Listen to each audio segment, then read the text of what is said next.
I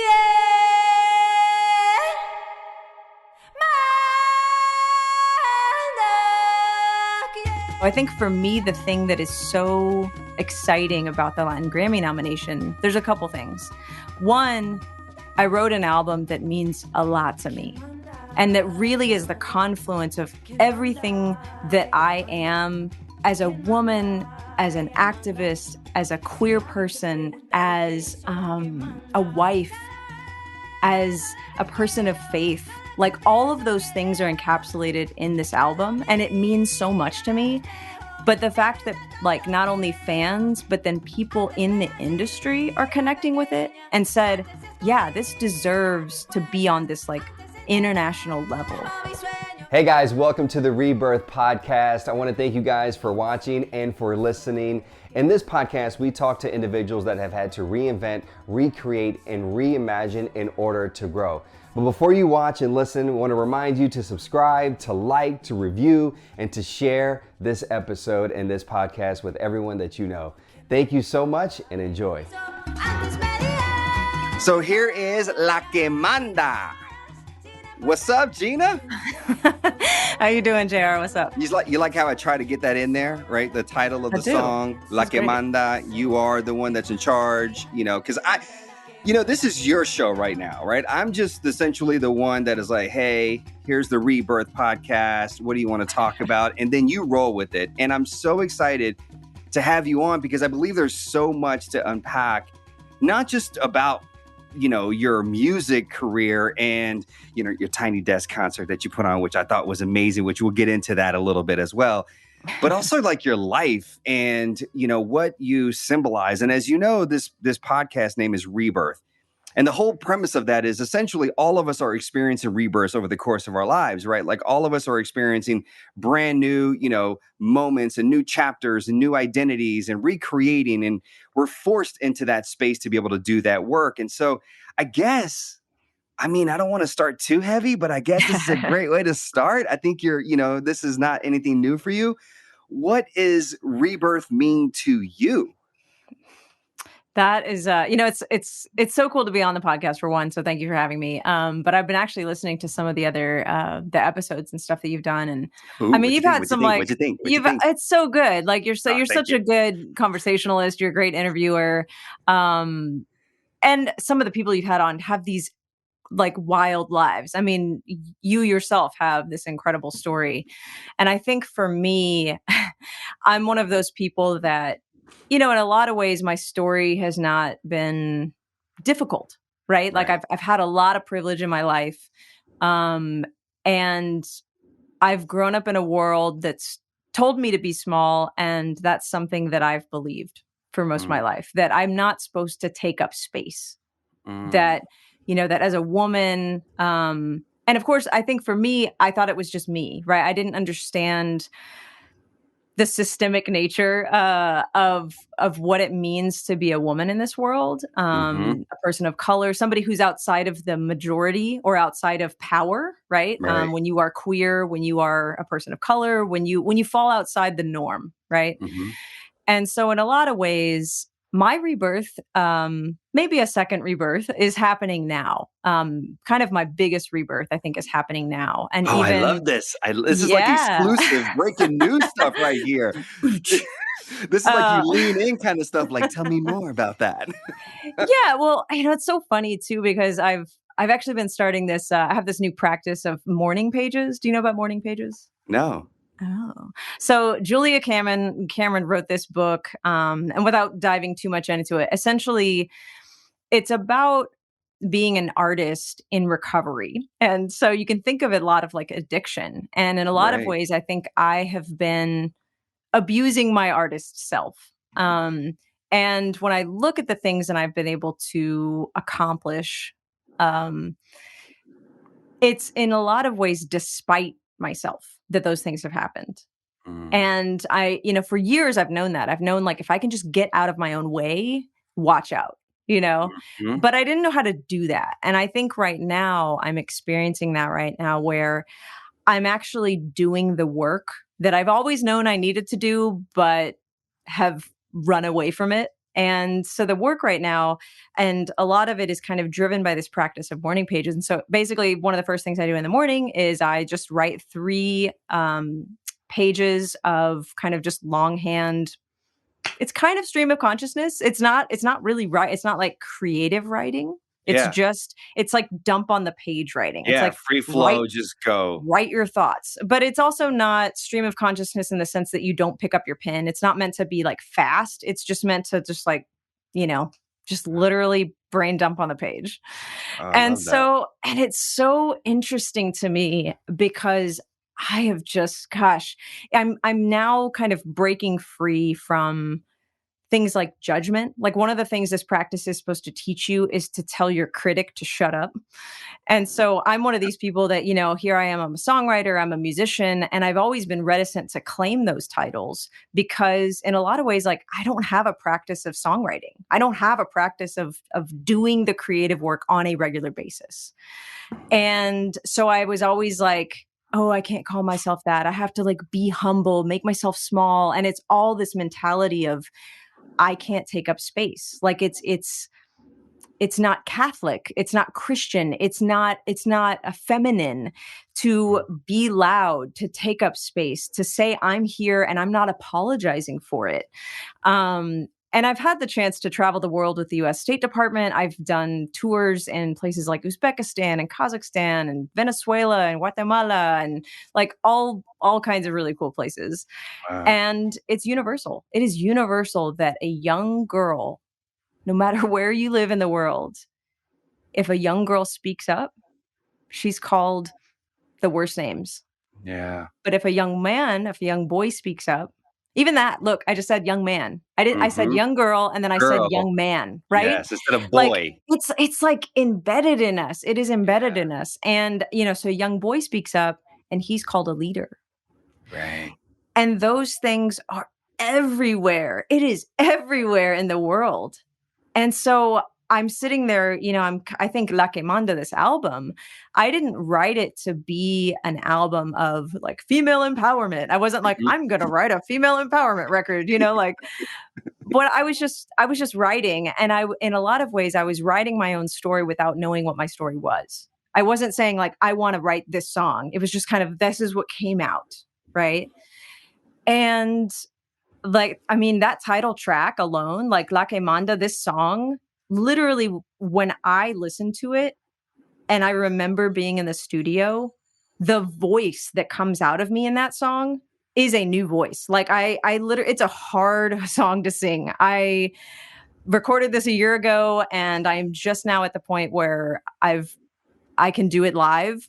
But it's a scary song to sing live because I essentially scream. Like I am screaming my head off. Yeah, you even start it that way. Oh my God. It's like, it's hard. It's so hard to sing. It starts that way. It's like when it starts, you're like, like I'm not even gonna try to do it, but you know what I'm talking about. And it's like, oh man, like, okay, we're gonna get some attitude in this. There's like, and the way you start that song, I believe is very much symbolic of the title of it, right? The woman in charge, the one's in charge, who's in charge. And it's like, I'm going to announce myself. And this song is essentially announcing itself. Now, obviously, this song is a part of your full album, which I know you were nominated for, a Latin Grammy, which I really want to talk about real quick. Congratulations on that, because what's wild is like, okay, you were nominated for a Latin Grammy, which is incredible, dope. But you were nominated during 2020 during a pandemic where it's not like you can actually experience it the way that outside of a pandemic you would have experienced that. I mean, what was that like? Because I've heard you talk about, growing up in Texas, growing up in Austin. I know you're Mexican American, but, Spanish wasn't your first language. And then all of a sudden now you're nominated for a Latin Grammy. Like, I mean, it's pretty wild, the journey that you've been on to get here to say, I've now have been nominated for a Latin Grammy when I was incredibly insecure at a certain point in my life about being able to speak Spanish. And when I hear you speak it, by the way, because I'm kind of fluent in it, like I speak it pretty well. But when I hear you speak it, I'm like, oh, what are you talking about? Like insecurities? What are you talking about? Like you speak it so fluently and so well, but it's been a journey to get here. Yeah. Yeah. So, I mean, I think the cool thing about music is that it continues to teach me. And so music was kind of my doorway into learning about my Latin roots. For some reason, like I went to Argentina during a study abroad when I was at UT as an undergrad. And that was my study abroad semester. And why Argentina? I don't know. I literally was like, that place sounds cool. Like, like I had no idea what I was doing. And I get to Argentina, and of course, like hablan castellano, and it's castellano. It's not Spanish, right? It's like, Right. Yeah. ¿Cómo te llamas? Whoa. And it's like, sounds so funky. And of course, I'm like, what are they saying? What's happening? And it was the first time in my life that I'd ever lived anywhere outside of Austin. And so here I am, a 13-hour flight, like halfway across the world from my home in this place. And I know zero people. I've never not been in my hometown, it's like, yeah, because and even so, going to UT, yeah. like that's still your hometown. Yeah, totally. Yeah, it's crazy. So I mean, so Argentina, I mean, I can talk about all this stuff, but essentially that's really what sparked. I heard chacarrera, and actually, so this is a drum that they play. It's called a bombo legüero, and they play chacarrera with it, and it's this like 6-count rhythm that's kind of like it's a folkloric rhythm from Argentina. And I was fascinated. I was like, what is happening? This is the most amazing thing I'd ever heard, because I grew up in Texas where Latin music is a certain style of Latin music, is popular in Texas. And so I think for me, it was kind of by happenstance that I started to dive into Latin music, but not the Latin music that I'd been served. Right. And, and then I come back to Texas and I basically just start writing music that I like. And it's really doesn't fit in a box nicely. Like that's what's hard about my music, is that it is very hard I feel like my genres are kind of all over the place. And I love that. And I think my fans love it, but it definitely makes it hard to market. It makes it hard for somebody to be like, oh, Gina does this, especially when you say Latin music in Texas. And they're like, cool, you play Tejano. And I'm like, actually, I don't. Like, nada que ver, right? So what would you say is like, what would you, if there was a genre, like, and obviously I think there's a couple of them that would, help identify your music, but what would you classify your style of music as? Like, I mean, pop, rocks, Latin, like what, I mean, when I talk about the album for La Quemanda, I say Latin pop. It definitely has a pop, bent to it. Some of my music is more on the folk side. Some of it is more on the like a tinge of R&B, although I would never put myself in an R&B category. It's definitely a fusion. And, and I think, so this is like to kind of get to your question that you asked, forever ago. I trust me. Yeah, it happens to me all the time. Don't worry. As far as the Latin Grammy is concerned, I'm so proud of it.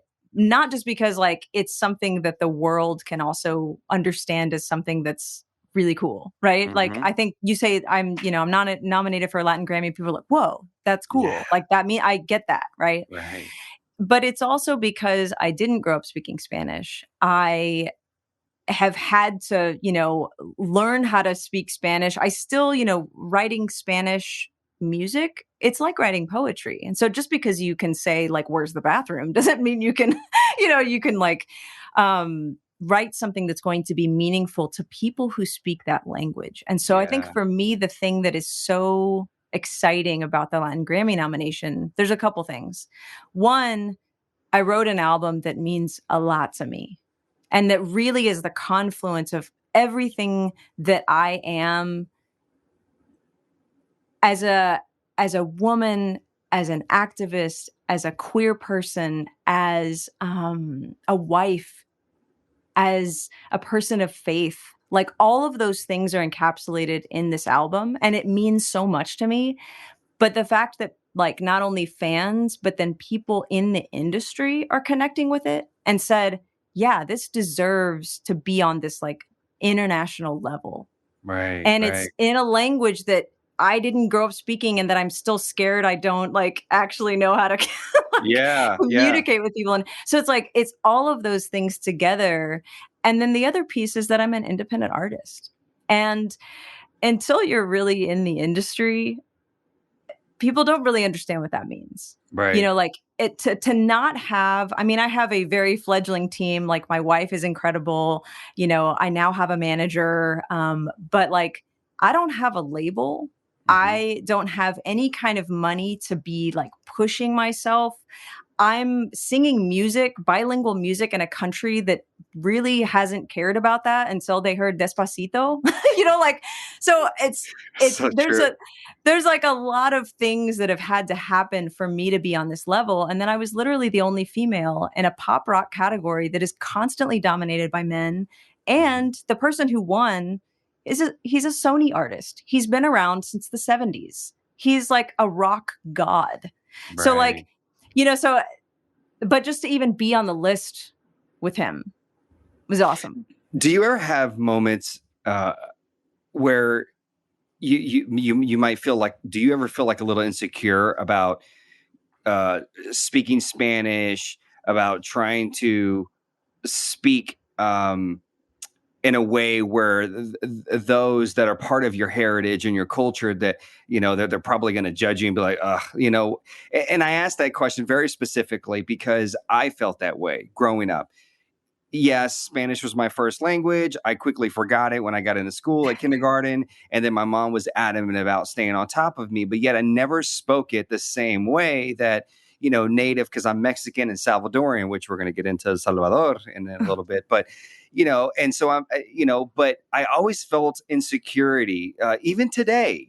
Like you can drop me in the middle of any community that is predominantly Spanish speaking and I can get by. But I have this insecurity, even when people ask me to do interviews or ask me to do speaking engagements in Spanish.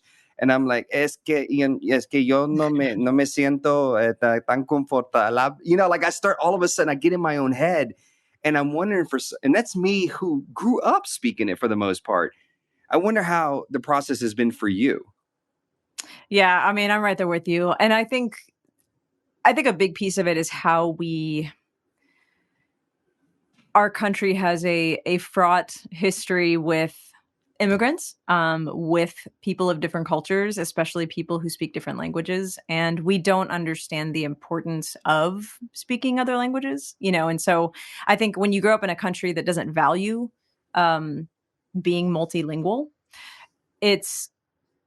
we teach, for instance, you know, like in our schools, we teach grammar. Like grammar is like so important that once we go to speak, we're like, oh, is it ser or estar? And I don't know. And I'm just going to like, shut up. Right. You know, and we don't just try. And so I had gone to Argentina and for the most part spent most of my 4 months hanging out with people who spoke English in my like program. And now I had like kind of pockets of, you know, like I went to this little church near my house and I was in the like church band, but I still was like super quiet. Like I didn't talk a whole lot. And it was because I knew I couldn't speak very well. Right. Mm-hmm. And so it's like I spent 4 months doing that. And then I get back to Texas and I'm like kicking myself because I didn't use the time as wisely as I could have. Right. So when I got to El Salvador years later with my wife, we weren't married at the time, but when we got there, I was just like, I'm just going to talk. I don't care how stupid I sound because I've already been through I've lived abroad and like didn't use my time wisely.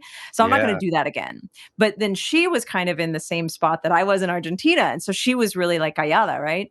So you were like the veteran. You were like the veteran in this space now. You're like, okay, I got you. I'm gonna come on. And you know what's interesting is so she grew up. She's like pura mexicana, and she grew up speaking Spanish, or she grew up around Spanish, not speaking it. Like they would, you know, her family would speak to her in Spanish, and then she would speak back in English, because of course, all of us are a product of a country who literally beat Spanish out of our people. You know what I mean? Like, and so, you know, her family didn't want her to speak Spanish, you know, and, you know, so she has really good understanding. So here we are in El Salvador and like, you know, they're going a mile a minute and we're hanging out with teenagers and, you know, we're trying to teach in this school and I'm sitting there and I'm like, what is happening? Like, I don't know what's happening. I'd be like, did you understand what they said? And she's like, yeah, so this is what's happening. They're doing that and that and that. And then like, I would talk, right? So we were like one full Spanish speaker. Yeah. You know, Little tag team you had going on there. But I mean, short answer to your question, yes, I still feel, especially I think one of the things that's been, I guess, good for me is when you are a big fish in a small pond. So like I sing bilingual music in an environment where people don't typically do that. Right. And so people are like, whoa, you speak Spanish, because they don't. You know what I mean? So I think in a lot of ways that's given me confidence. But then when I'm in rooms that are like puro hispanohablantes, like that only speak Spanish, I am just like, oh shit. Yeah. It's a very different experience. Yeah.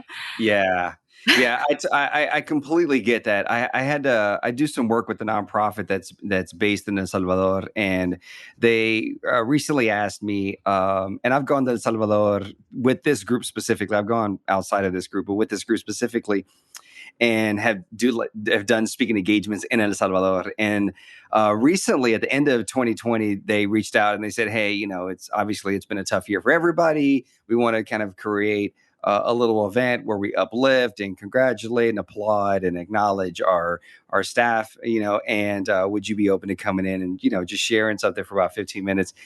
And I was like, "Yeah, sure." I was like, "Yeah, game, I'm down. Okay, date, cool, time, locked it in. All right." And I was like, "Wait, is this in Spanish?" And he was like, "Yeah." And I was like, "Okay, all right, cool, all right, okay." I probably should have asked that first. Yeah. But I was already committed, and it was, and for me, it had a different weight because, and I got in my own head, and I started creating the narrative as we all kind of do, right, in our own, insecurities, and because to me, it was like, well, this is the.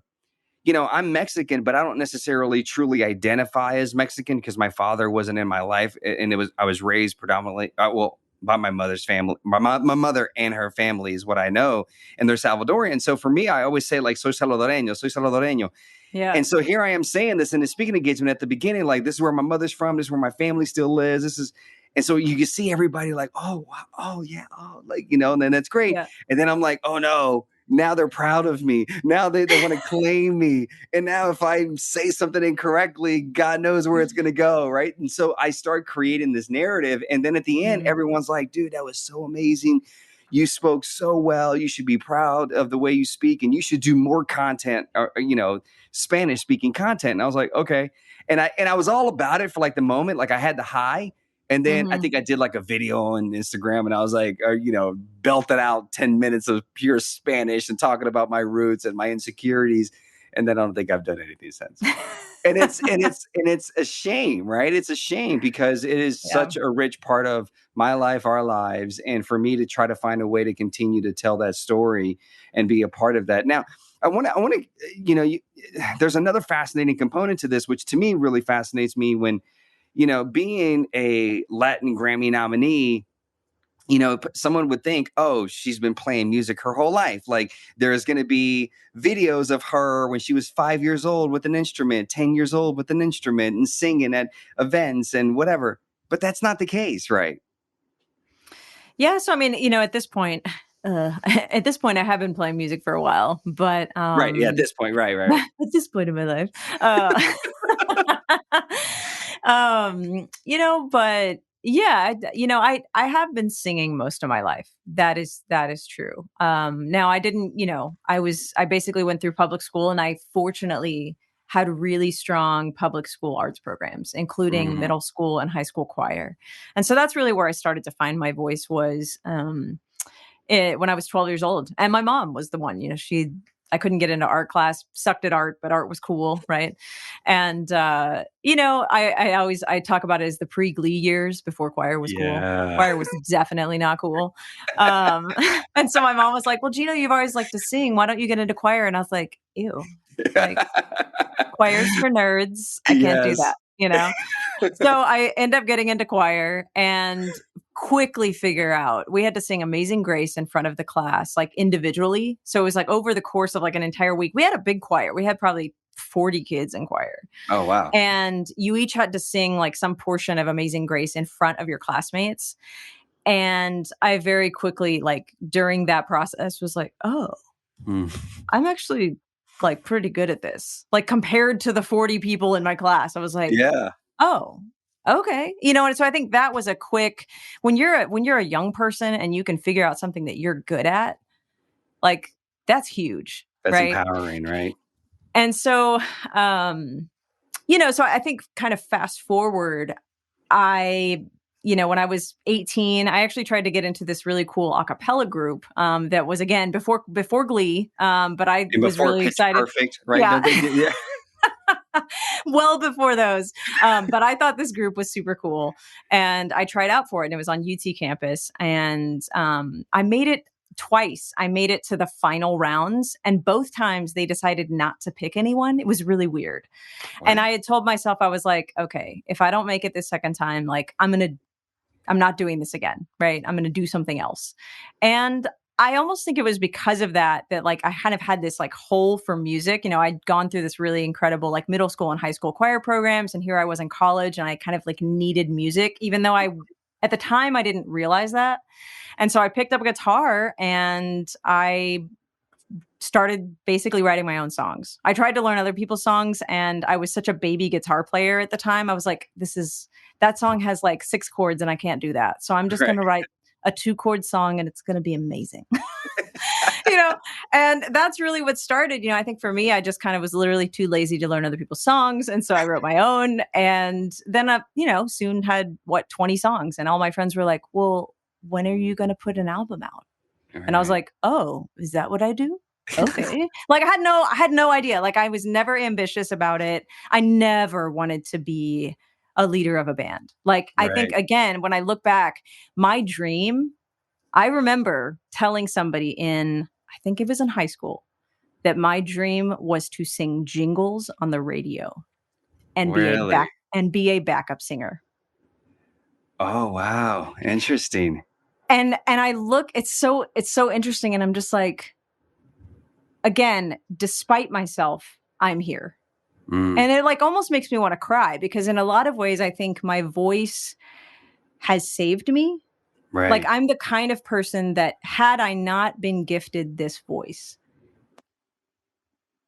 you wouldn't know who I am. Like I would not be the kind of person that would live a life out loud enough for you to know who I am. And more importantly, would you know who you are, right? Like, I mean, well, and I'm just now discovering it. Yeah, like I mean, you started this whole thing saying I'm going through one right now, and that's so powerful, because when I think of music, I can think of, especially in the last 18 years of my life since my injury took place, during some of the lowest points of my life, I have turned to music to help me overcome and just manage and get through. It's helped me, and it's been a variety of genres. Like if I'm hurt, if I feel pain, then of course there were a variety of songs out there. And if I felt happy, of course there were, like whatever I was feeling, there was a song and a chord and a beat that would hit that. I could tell you, I'd be on a plane and all of a sudden I'm listening to music and some song, I'd hear a guitar, I'd hear a voice, I'd hear this beat, this rhythm, and all of a sudden I'm like crying, and I'm like leaning up against the window, and I'm like, I don't even know why I'm crying. Like this song just made me cry. I felt something. And so music has been such an important part of my life, in healing. And I'm curious, like you talked about at the beginning, not having a voice and feeling like you're still kind of figuring that out. And and you just said how music has helped you, find that voice and become this person that can be loud and say, forget your labels. This is me. So I'm curious, when you really think about music, how has it helped you, navigate and really heal, like on a I don't know, like on I guess maybe a deeper level than just maybe. I know you talked about finding your voice, but I'm just curious, and maybe where I'm going with this. Let me phrase this a little bit differently, because I know it's a one long run on sentence as I'm sitting here thinking in my head. There's 3 powerful words that you talk about on your website, that you list on your website, and it's queer, Latinx, and Texan. And we were talking about this a little bit before we started, and those usually aren't 3 words that go together. Right. And I use the analogy of like, I'm going to make something today. And you go in the pantry and you're like, let me have a little bit of this, a little bit of that, a little bit of this. And then let me throw Catholic in there. And it's going to be perfect. It's going to be beautiful. It's going to sound amazing. And everybody's going to want it. Do you feel like music has been kind of your safe space in a safe way to be able to be accepted and embraced by people that may look at those words and say, wait, what? And instead they can kind of get beyond the label and focus on you as the person. Yeah, actually, it's an interesting way of phrasing it, because I think in a lot of ways, I've figured out that my superpower, I think, is, and it's my desire. Like, my desire in the world is to build bridges between people who, for some reason, are separated from each other. Maybe it's, it's like the dualities that are within me, the intersectionalities, the differences are what have made my life beautiful.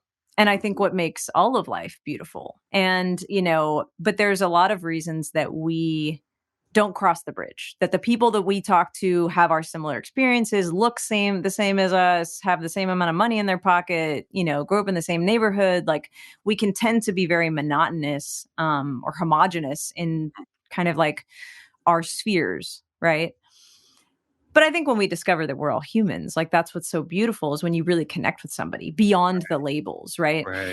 And so I use the labels as a way to bring people in, because it does cause people to say queer and Catholic, like, what?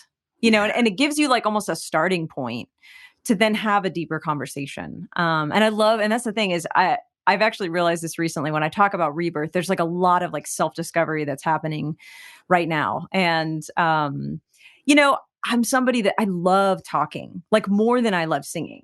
I love having conversation. And I think in a lot of ways, my ability to talk about how I'm feeling or what I'm going through is a detriment to my music, because I don't go to music to be like, oh, I got to work through this. I'm like, no, I got to talk to somebody.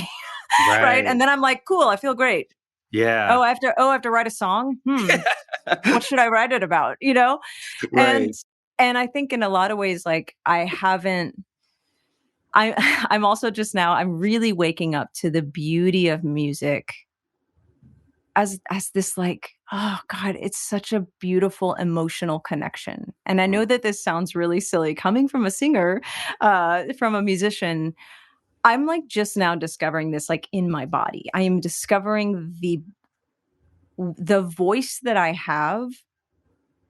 I feel like I've been singing from a kind of a surface level to this point, going deep enough to kind of get some bits and pieces, but not really living in the juice of it, and I'm just now getting to the point where I'm like, oh, this is what it means to write music that connects with somebody, like, goes straight to the heart. And that's the power of music, is that you can say something in a song that, if you were to walk up on the street and say that to somebody, a stranger, they might not give you the time of day. Yeah. But if it comes in a melody that somehow connected with the words, like, hits them right here, it's almost like it's entered them without their permission. Right. Yeah. It has that power. Yeah. It softens the blow for sure.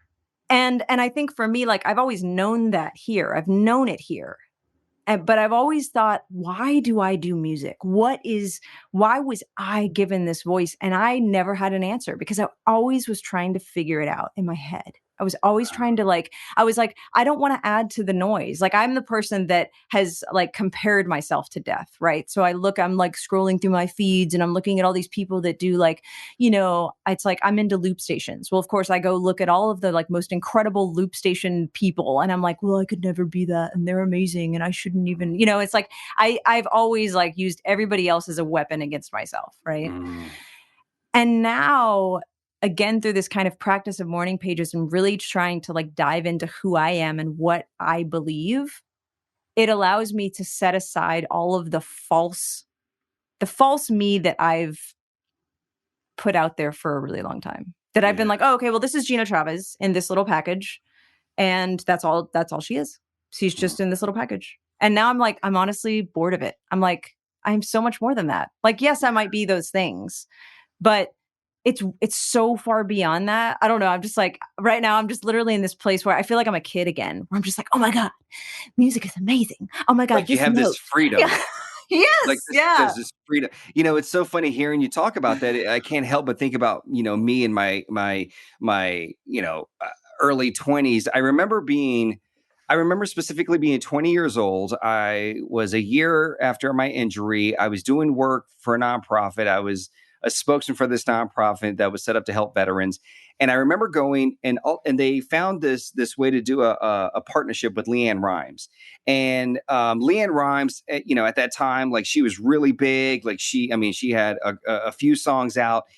And I remember that we were in New York City, and it was going to be like this press, event talking about her partnership with the nonprofit. And I was already, we were there, and I walked in first. I remember when I walked in, LeAnn was like right there. I mean, she was like right behind me. And I noticed something very fascinating. This was the first time it like kind of clicked, where I noticed everybody in the room, they knew who she was, right? Like, and she's the star, but people were just looking at me.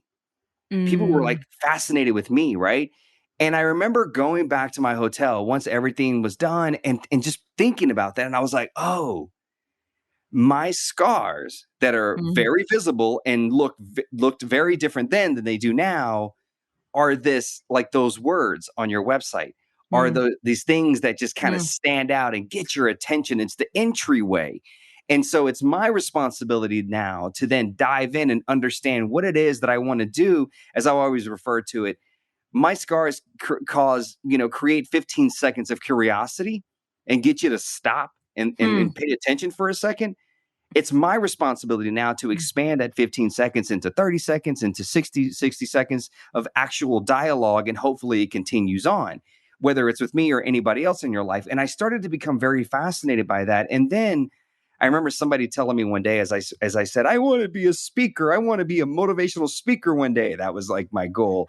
And someone said, when your story becomes less about you and more about the people that you're speaking to, that's when you're going to start to make a difference. And of course, I was 21 years old. And I was like, what are you talking about? It makes no sense to me, right?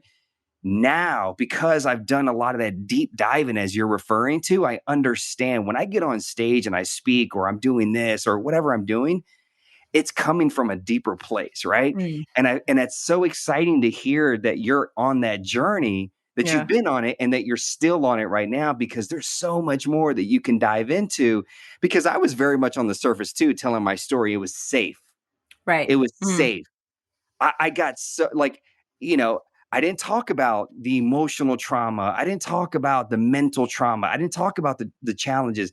I went to what was safe, and I knew people wouldn't judge me. Instead, they would applaud me, and it would make me feel good. And it hasn't been the last few years to where suddenly I'm like, nah, the physical stuff, that's just one component. Let's dive in. And as uncomfortable as it may make you, it's probably going to be the most impactful speech I ever give in my life, because it's real and it's raw, and it more than likely resonates with you. You just don't want to admit it, or you don't know it yet. And that's what's really cool about your music and hearing about this journey that you're on, because I believe now is when your most important work is beginning.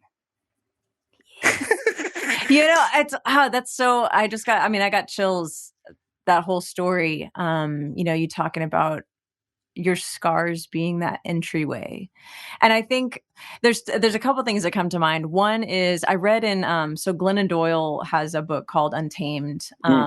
That's my wife raves about that book. She finished it I think in 24 hours, I think. And then she's literally been on me nonstop since she read it. You got to read this book. You got to read this book. And it's great. And it doesn't matter if you can resonate with what, her life. It's not the point. But so I got to read it. But my you wife, have to. Yes, my wife this is your universe message, reiterating that. Yes. But one of the things she talks about is like, and I'm not going to do this justice. I haven't read it in a few months, but she talks about how, like if you look at, like, say a mom is looking at pictures of their grown child and telling a story, right, from when you were 5. And that story she's told forever. Right. Right. So much so that when you look at that picture, you think of yourself as that 5-year-old kid. And in a lot of ways, like, yes, you are still that 5-year-old kid, right? There's some part of you that's the same, but you're a very different person. If you lived like completely, different worlds than that 5-year-old.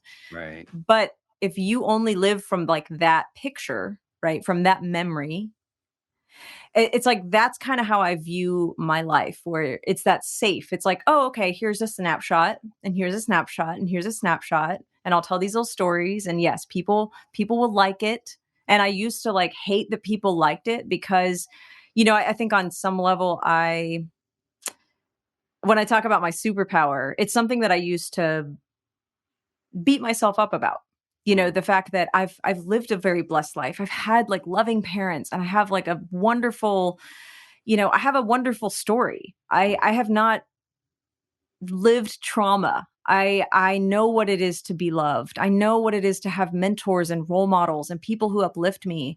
And then at the same time, I have the struggles of every other person who, I want to crawl in a hole when somebody wants me to really step into my greatness. Like that, like makes me want to crawl under a table and tell everyone, go pick those 10 people.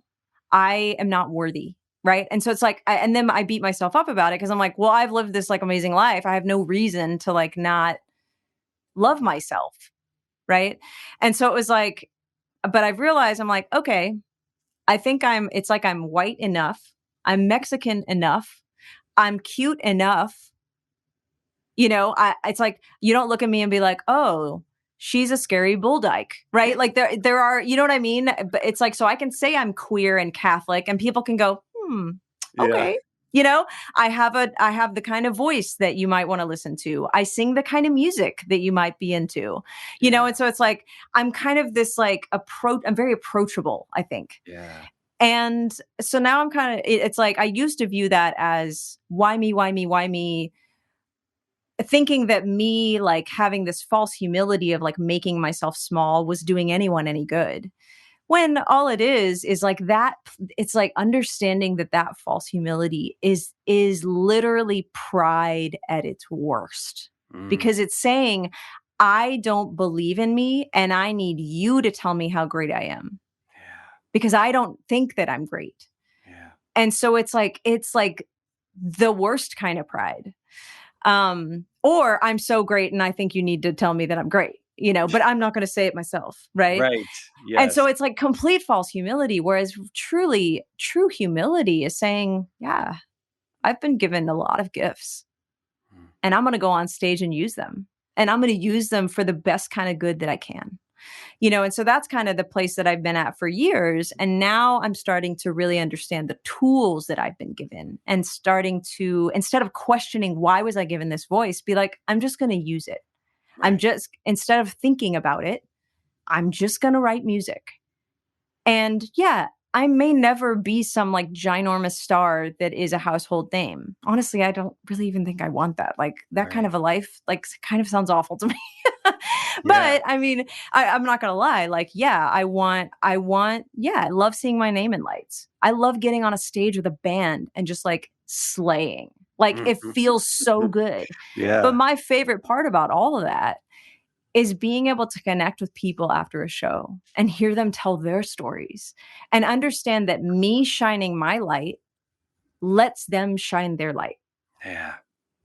Yeah, that's beautiful, man. I love it. Like, I can't wait for us to get to a point where the world, we feel like, okay, we're kind of creating that new normal again. Yeah. And you're back out there. And because we're both in Austin right now.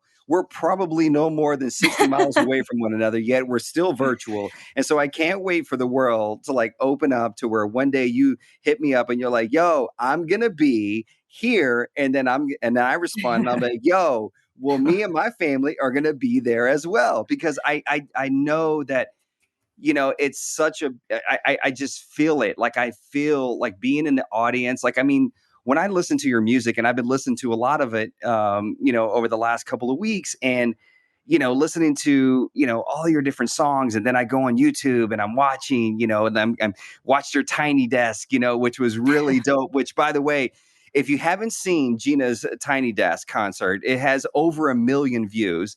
And she does this really cool, there's a part, I mean, all of it's dope, but this is the part for some reason that trips me out, man, that I just shows how talented you are.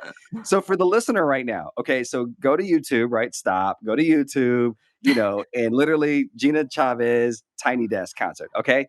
And there's a part, and I forget the name of the song, and you're going to tell me the name of the song because you'll know better than me, of course. But literally, one of her bandmates has a trumpet, and he's playing the trumpet, and then all of a sudden he puts it down, and yet the trumpet sound is still coming through. Listener, when I was watching this for the first time, I stopped and I was like, wait, where's that sound coming from? And I had to rewind it. And I was like, wait, where's the trumpet sound? Because the dude doesn't have the trumpet up to his mouth anymore. And I look, and it's Gina doing it with her mouth.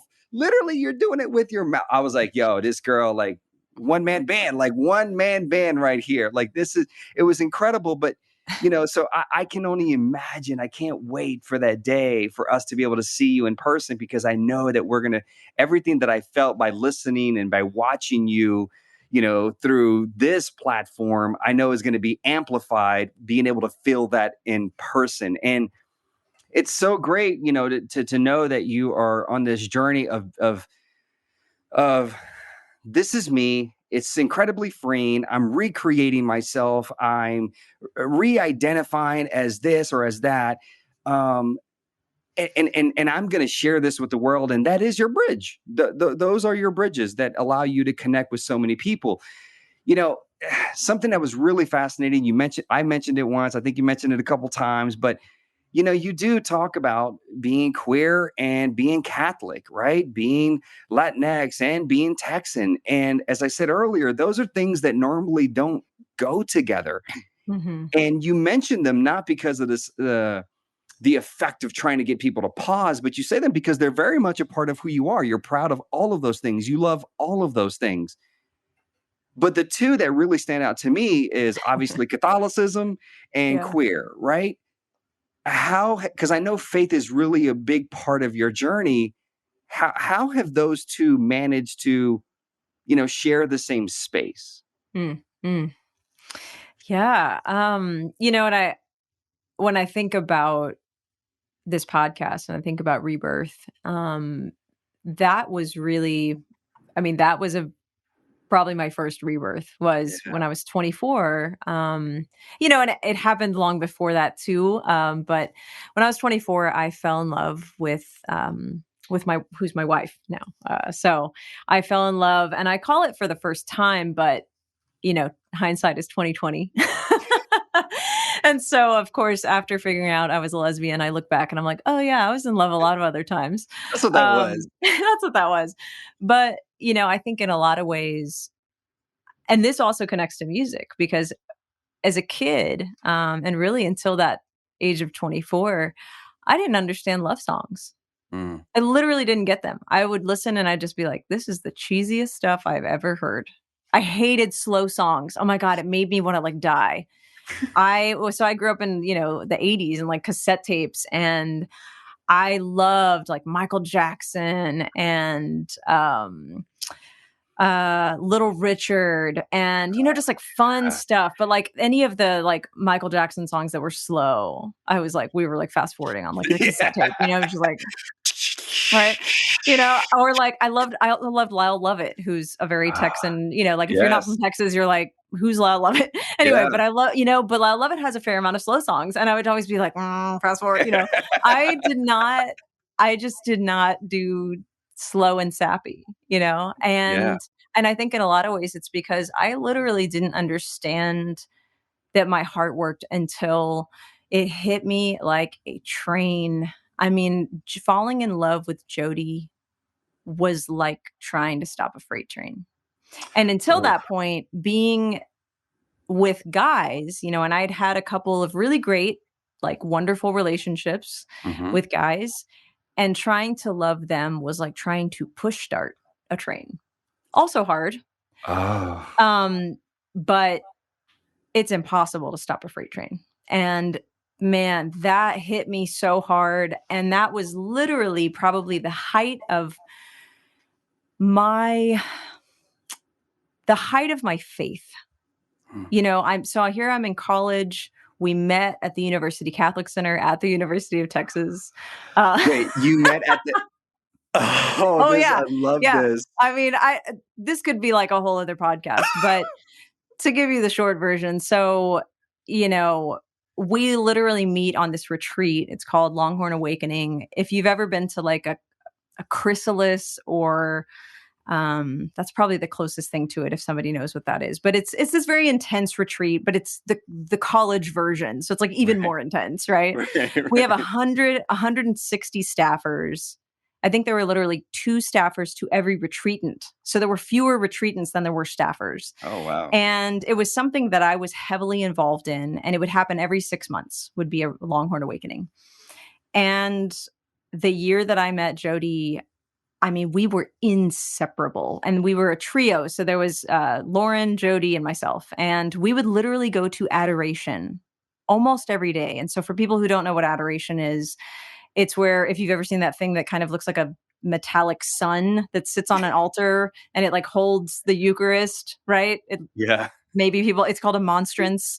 Anyway, so it's a consecrated host, which we believe is the body and blood of Christ in this Eucharist, and it's being held up in this thing that looks like a sun, right? Well, what happens is, as Catholics, we'll go like spend an hour with Christ, and it's to mimic, here we've just passed through Easter. And what happens before Easter is Jesus is in the Garden of Gethsemane, and he's literally sweating blood and crying and talking to God. And he's like, take this cup away from me. Like, I don't want to die. He's human. And he's just like, come on, God, please save me. Right. Yeah.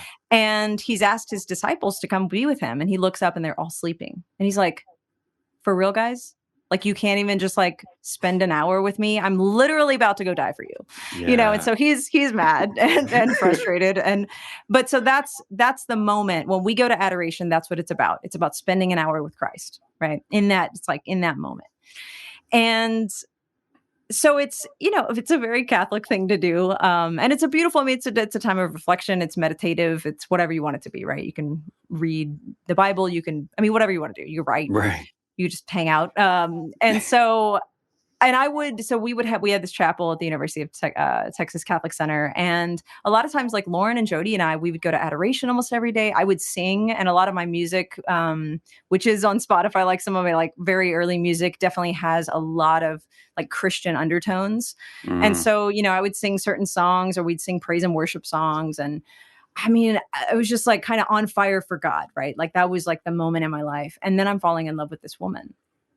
And it took me forever to even figure it out. That's what it was with Jody. I literally was in spiritual direction, which is kind of like, you could think of it as like going to see a therapist, but that therapist is a nun, right?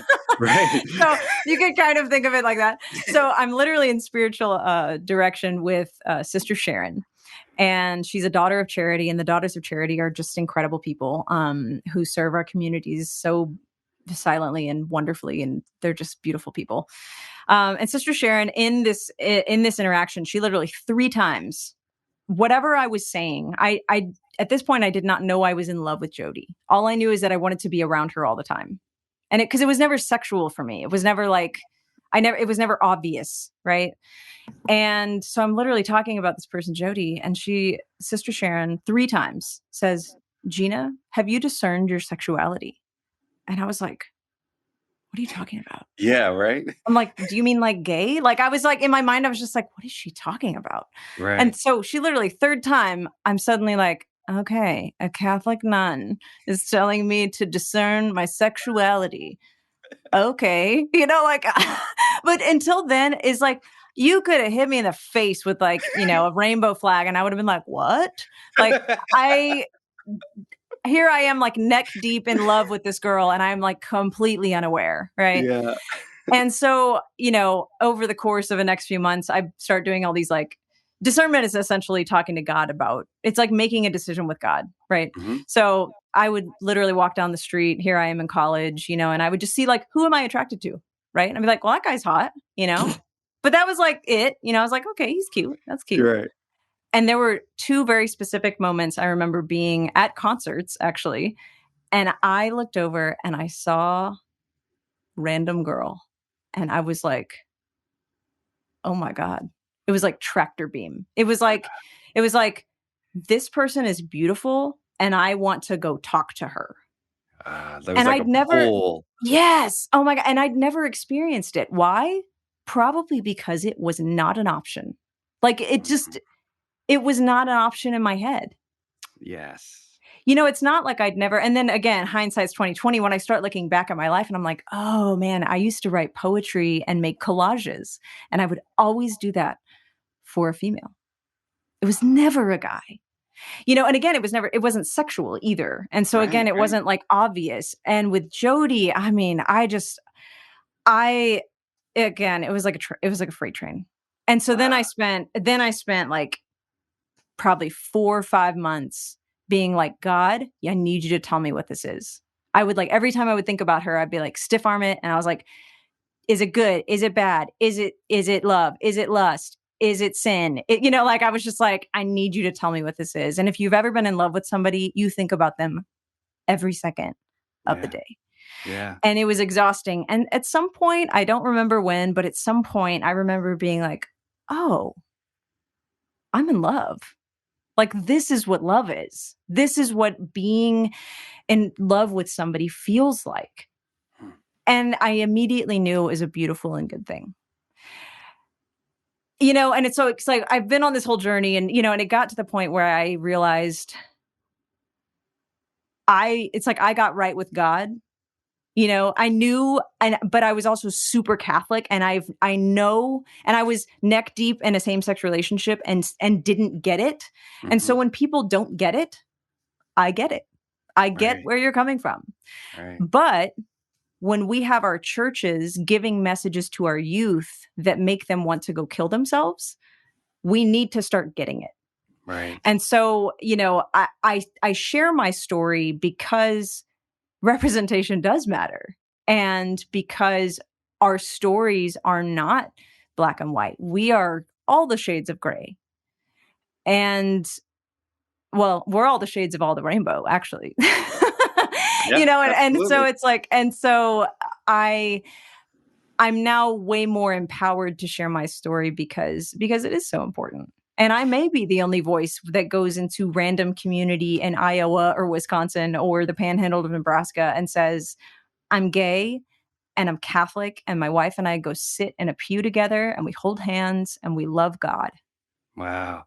How is that received back then by let's start with like your family and those immediately in your circle. How was that embraced by them? And then how is that embraced by those that are, in Catholicism with you? Yeah. He wants the whole story. The whole thing. The problem is I can talk forever about this stuff. I don't want sound bites. Okay, let's see. I'm just going to try to like not make this my whole life story. So my family's been really great. We've come a long way. I think that's one of I knew once I had come out to myself, which is really something that is not talked about. Like you have to come out to yourself. Right. Because that's that's what matters, Mm-hmm. So I came out to myself. I came out to God. Right. And then I was able to start coming out to other people. And I realized that it didn't matter what they said because I was like, if they have a problem with it, it's their problem. Well, it's a little different when it comes to your family. Right. Because, I remember I was going through a really tough time with all of this. And it's not like I was like, oh, I'm gay and everything's cool, right? I literally spent 1.5 years crying. Like I woke up and I was like, I would just be like, I don't want to be gay, God. Like I tried to pray my own gay away. That's really what I did. Oh, see, I'm glad I asked the question because see, you were giving me that surface stuff. That's what you were doing. And I was like, nah, Gina, part of that rebirth we're talking about, you're going to dive in a little bit. We're going to dive into this. And it's important for me, at least to hear this from you, because I know that there's listeners right now that are on that same journey. And to hear Gina Chavez, talk about this, it's like, this is what it's about, man. I love it. Yeah. I don't love your pain. I just love. I love that pain. It looks so good. No. Yeah. I tried to. I think what's one thing that's really hard about being, when you're coming out, you're often coming out at the same time when you have feelings for somebody. Like, it's not like you're in a bubble, like, oh, I think I'm gay. You know what I mean? I don't. All happening. Yeah, I think it's like it's all happening at one time, and so it's just like this onslaught, and there's no outlets, especially if you're a person that has like a church community. You can't talk to anyone in church about it. Like, who are you going to talk to? You can't. Yeah. I mean, you know what I mean? So that's also a big detriment. Is just like when the message coming from our institutions is wrong, then okay, cool. So I'll just sit silently with this, and it'll just kill me. Or you can't talk to your parents because, like, if they're not cool, well, then what if you can't talk to your friends? Like, literally, Jody and I, all of our friends were at the Catholic Center. Like, you can't talk to your friends. So I'm just like, it's just like, and I am a person that at this point, you've probably noticed, loves to talk. So I'm like dying inside. And so I'm also not good at being someone else. Like I am me. I don't have a poker face. It's like everything you see, I'm this way here, I'm this way in person, I'm this way on stage. I'm me all the time, Yeah, I love that. And so I spent a year and a half literally crying. I woke up crying. I would go to work and lock myself in the bathroom at work, and I would cry. I would come home and I had to force myself to eat because I knew that I should eat, but I wasn't hungry. And yeah, I cried for a year and a half, and I was just like, God, I don't want this. I understand that we were made as man and woman. I understand that that's how it's supposed to work, right? So why did you do this to me? There was all of that. And so, yeah, I literally tried to pray my own gay away. And the problem is it did not work. Where did it? It really didn't work. And one of the most, so I literally just wrote this song. It's probably one of the best songs I've ever written. And I just wrote it. It's the 15th anniversary of my wife and our first kiss. And so I literally came out to her in a song. So there's so many stories. Oh my God. So I came out to her in this song, and I thought I was going to like kind of come out with my love for her, and it was going to be over. I thought, because I didn't know if she was gay. Like, yeah. Here you we're talk to each other. We have like feelings for each other, and there's like moments that would happen where we'd hug each other, and you'd be like, "What was that? I don't know what's happening." But you're at like some like Catholic party at someone's apartment, and you know what I mean. We weren't like there was no there. You know what I mean? Right, we didn't have. We can talk about it. You didn't know if the other person's feeling the same way. All this kind of stuff. And there would be times that we'd be alone together, and then that's also like exciting and exhilarating and scary, because it's also like I don't want to lose this person. And so there was all of that. And so I basically she laughs at me because I get this like message from God. I literally get this vision where I'm like, okay, I have to tell her that I'm in love with her. And in my mind, I'm like, okay, and it's going to be over, because like clearly lightning would strike us if we actually tried to like be together. Right. Or she's going to hate me. Right. And so I get this like very, if there are moments in your life where you just know something. I was like, I just knew. I was like, I had to tell her in the presence of Lauren, who was our friend. Right. So we would always hang out together, the trio. Okay. And so it's St. Patrick's Day, and Lauren and I are at a bar. And I was like, Lauren, I'm in love with Jody. And she was like, duh. And I was like, really? What? I was like, you've known this and you haven't, like, of course I'm sitting there like, I thought it was so secret. And she's like, yeah, obvi. Okay. Really? So then I was like, okay, I need to tell Jody, and I need you to be there. And she's like, okay. because I wanted to make it a safe space. I didn't want something to like happen and then us to be like, struck by lightning or whatever. Right. But it's like, I didn't want something bad to happen or whatever. And I wanted Jody to have someone to talk to if she needed to talk. Right. Mm-hmm. And I had written this song that is not out.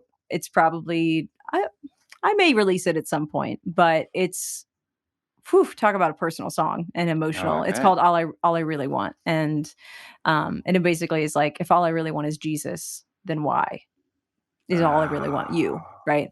And so anyway, so it's a really emotional, beautiful song. And I sing this for her, barely like getting through it.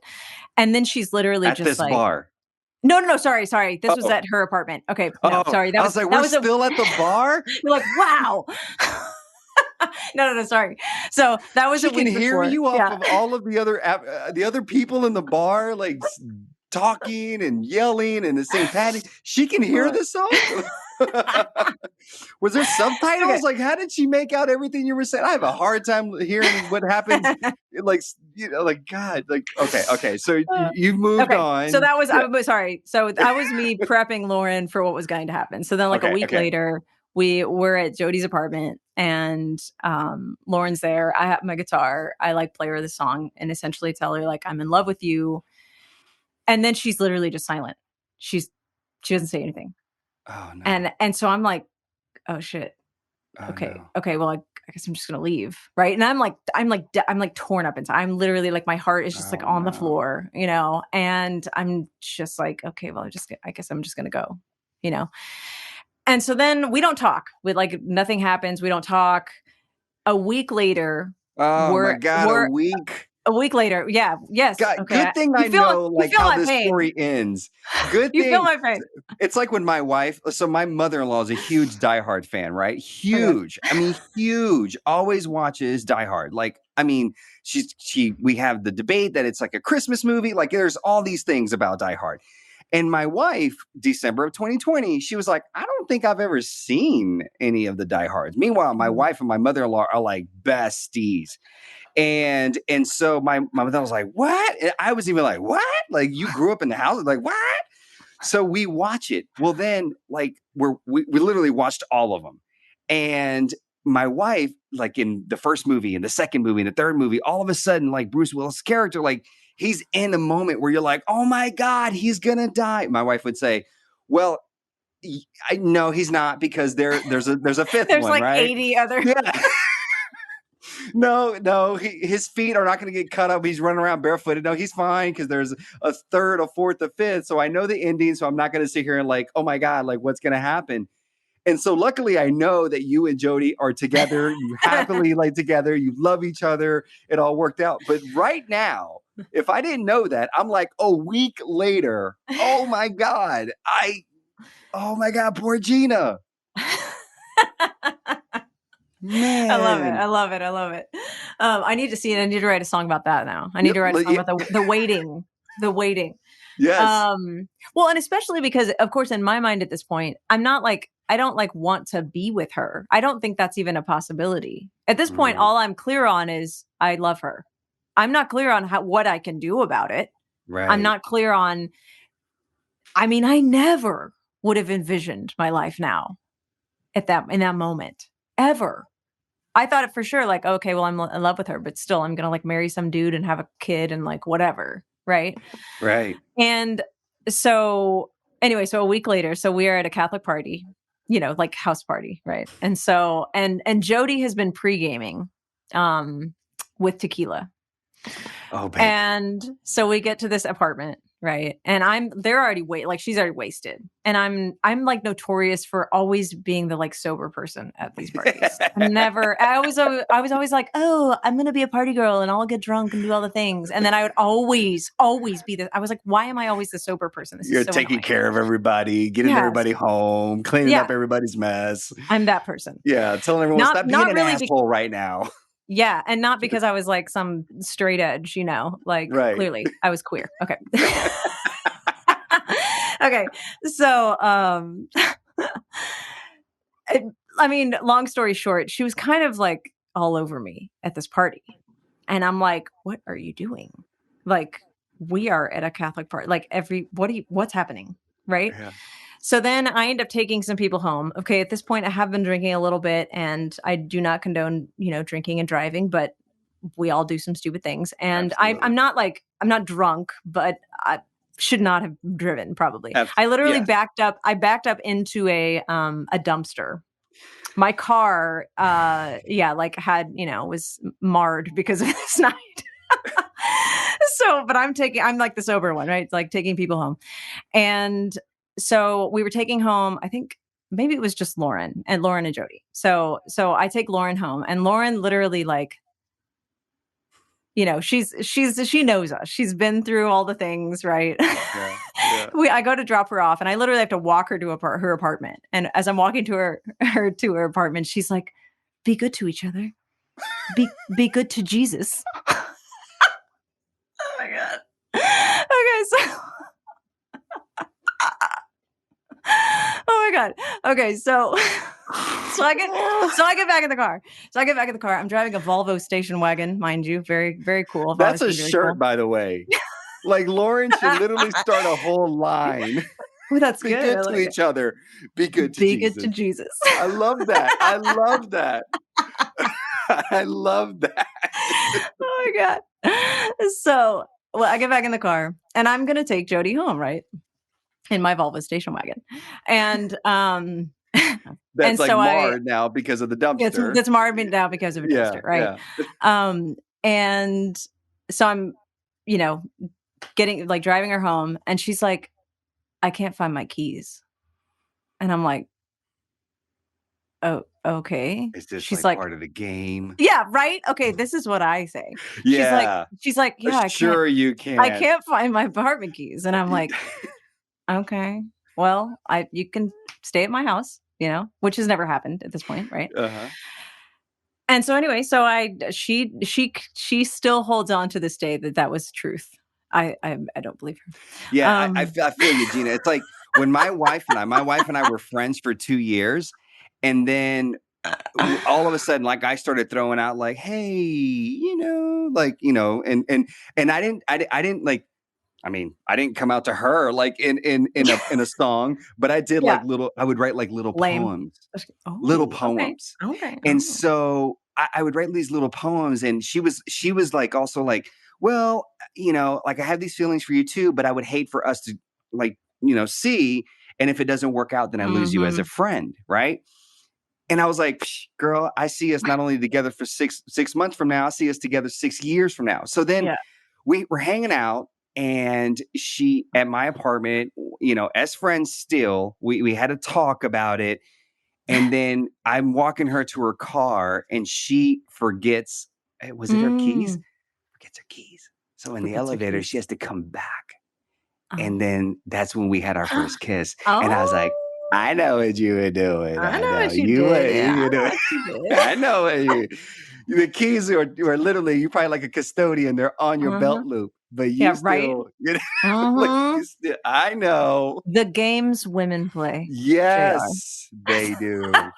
Yes, but I'm glad that my wife played the game, and I'm glad that Jody did. I know. So she stays at your spot.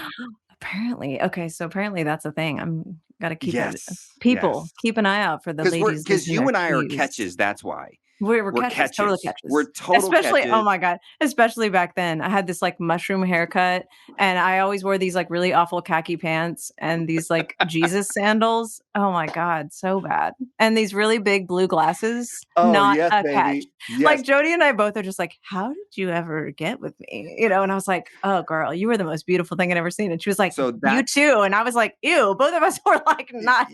That's the photo we're going to use as the cover for this episode, just so you know. I want that photo with the khakis and the Jesus sandals and the glasses. Okay, that's what we're going to use. We're not going to use a current one. We're going to go back. We're going to go back. I like it.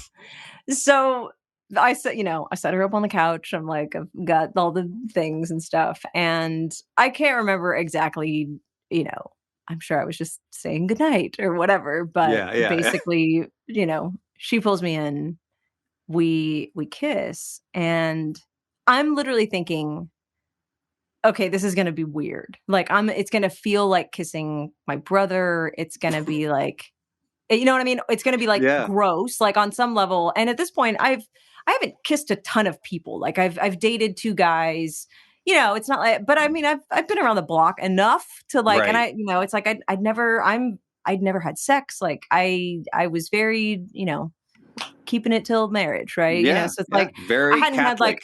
had like very Catholic, yes, very Catholic, very Catholic. And you know, and I haven't been with other women, and so it's like, you know, I've kissed enough people to know what like a decent kiss is like, right? But enough men at this point with boys, but I'd never kissed a woman, right? And so of course I'm thinking like this, this is gonna be weird. Or we're going to get struck by lightning. Like there's literally, and I know I keep saying that and it sounds ridiculous, right? But no, but it's I like get when you grow up hearing the Bible, that's like, I will smite the whatever. And like, you know what I mean? You literally think you're like, oh my God, I can't, like the world will end. Yes. If this happens. Yeah. And so do I have a will? Yeah. Hold on, babe. Give me a second. Oh my God. So we kiss, and this is the most it's like the most beautiful human experience I have ever had in my life. It's like everything all at once. I think it was like understanding the depth of love. I think my heart literally went from being like a shallow pond to like the deepest ocean in a moment. And I understood, and I was like, this is the most pleasurable thing I've ever experienced. But that's not really what it is. Like the thing that makes this special is that I realize in this moment that is the most pleasurable thing that I've ever had, that if she doesn't actually want it, then I don't want it. Which, if you know anything about physical pleasure, like it's hard to deny physical pleasure, you know? So it's like to be able to stand like outside of yourself and understand that love in its true form is not the getting, but the giving of yourself. That's what love is about. Love is about giving your life and finding like joy in that. And so that's like, I understood all of this in this one moment. And my first thought was like, oh my God, this is incredible. My second thought was, God, what the fuck? Right. I was literally like, oh, I'm really confused. Right. Yeah. Like my whole life tells me that this moment should not happen and should be the like worst thing that I've ever done. And it's everything but that. It's not only not the absence of God, it's literally the presence of God. Like that's what I felt in that moment, this was a God moment. And so, you know, it was life-changing. It was completely life-changing to kiss her. And every day I get to live that now. And That's beautiful. I'm just like, how, I don't know. I'm just, I love that. I mean, it's, I feel like I want to channel my wife right now, where every time there's, you know, like this, like she's watching a movie and there's like this moment that happens. She always like puts her bottom lip out and she goes, like she does this. And for those of you listening right now and you can't see us, like this is a shameless plug where go to YouTube, watch the episode, and you can see the face that I made, and you can see Gina's dope background that is really beautiful, but like can kind of be trippy too at the same time. Like it kind of looks like one of those Zoom backgrounds. But except you actually, when you move around, it doesn't like cut you off, right? Like, you know, like Zoom does. But it's a dope background. So, but my wife does that. And I feel so happy. Like I feel happy. Like I'm happy for you and Jody. I'm so happy that you guys got to this place, and I can see this smile and the way you speak about, you know, your love for one another and how you discovered it and how you still have that love for one another. And that's a beautiful thing. You know, listen, you and I can talk. I think we're going to have to do like a part 2. Like you and I literally can rap, and it doesn't even feel, and I hope the listener has felt like this isn't like an interview, because I never want this to feel that way. I want this to feel like a conversation, but I hope everyone walked away with, Man, this feels like two friends just like catching up, like, hey, what's been going on the last 20 years of your life, homie? And then here we are, right? And so, but before I let you go, there's a couple of things that I want to ask you. So one is what are you working on? What's going on right now? What's going on with Gina? And then transition that into where can people connect with you and your music and everything that you're up to? All right. Well, aside from writing the best music of my life, about life-changing kisses, yeah,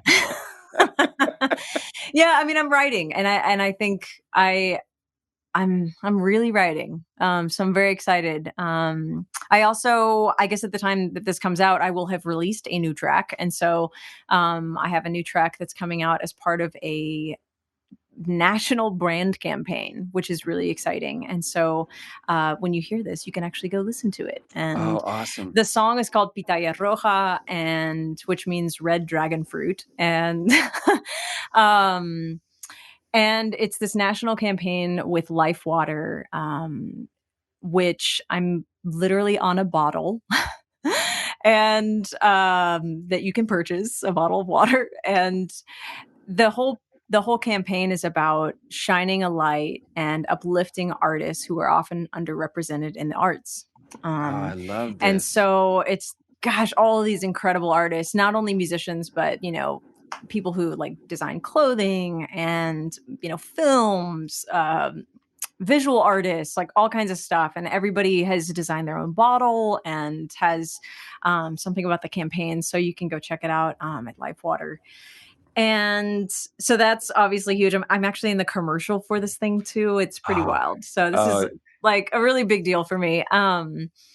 And yeah, working on new music. I'm doing collabs with some artists, and honestly, so where can people find you? Where can people like track you down? So I'm everywhere, honestly, wherever you are, I am there. GinaChavez.com is a great hub. I know one thing we actually didn't talk about was our Salvador connection. So we may have to do a part 2. I think we are, because I definitely want to talk about that Salvador connection, because I want to talk about also Niñas Arribas, which is Girls Up, and I really want to talk about that work. And I think that we will do a part 2. We will absolutely do it and we will focus that one on specifically on this element of building bridges through that organization. And that's you and your wife's organization, right? Is that right? Yeah. The short story there is just, it's a college fund for young women mostly in El Salvador, although we've expanded we have a Nicaragüense who's living in Spain right now. And she is also going to college because of, donations from people like yourself. So you can learn about that at GinaChavez.com. There's a tab that says College Fund. We have some documentaries that we've shot. But I'm everywhere. So where you get music, Spotify, iTunes, like all the places, I am everywhere. I love Instagram. If you shoot me a DM, I will respond to you. So look at that. One of the rare people that would actually respond on Instagram. I get grief for that. So, all right. So the final question is, all right, there's so many nuggets and so many things that you talked about and you just like unveiled. But what would you say? I know it's hard. What would be one piece of life advice that you can leave with us today for anyone going through their own rebirth right now? The thing that comes to me, take up space. Like, we are on this earth to really shine. And when you think about people who, we even have that phrase larger than life, which what does that really mean? Like physically, like you're not, right. It's like they're not big people, right? Right. But the idea that somebody can walk into a room and just their presence alone, that they literally are living in the full power of themselves. And it's not small. It's big. And it is that light that, a light in darkness. All you need is a pin light. Like, so I think I would just say, take up space, especially for our young women out there. Yes. Take up space. Do not apologize for it. Let your voice be heard. Gina, you are an angel. It's actually perfect. And I don't believe in coincidences. I'm wearing this shirt or this hoodie that says spiritual gangsta on it. And for me, I don't know why I plugged that. I mean, it's not my clothing line. I think for me, it was just one of those things where I just looked at this was just one of those spiritual conversations that really feeds the soul and feeds the heart. And I appreciate your willingness to be vulnerable with me and dive deep, right? And I know that, that can be challenging and it'd be hard to go and tell that story over and over again or tell multiple facets of it. But I just appreciate your energy and your willingness to, to come on and share your rebirth journey with all of us. And, I hope that, we can connect in person since we're in the same city soon enough. And absolutely, we will connect. And, just thank you for being just, a beautiful spirit and a beautiful voice and building bridges, because that's exactly what you and your wife, Jody, are doing. And I just thank you for that.